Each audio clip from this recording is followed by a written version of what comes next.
పిల్లలకి ఆమ్లెట్ వేసి పెడితే భలే ఇష్టంగా తింటారు.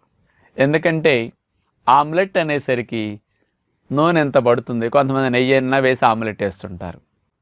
ఉప్పు కారం కలుపుతారు ఆ కోడిగుడ్డు సొన్నలకి. చూడండి, ఉప్పు కారం నూనె కలిసేసరికి రుచి వస్తుంది కదా.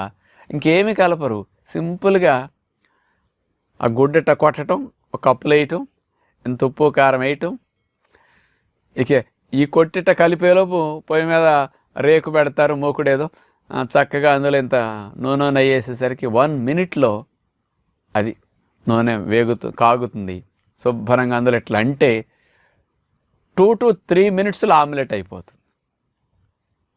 1 minute తినేస్తాం ఆమ్లెట్. సింపుల్, టేస్ట్గా ఎంజాయ్ చేసినట్టు అనిపిస్తుందని. కొంతమంది ఒక ఆమ్లెట్ అంటే ఎక్కువ రావట్లేదులని మా వాడికి డబుల్ ఎగ్ ఆమ్లెట్ అండి అని 2 ఎగ్గలు కొట్టేసి వేస్తుంటారు.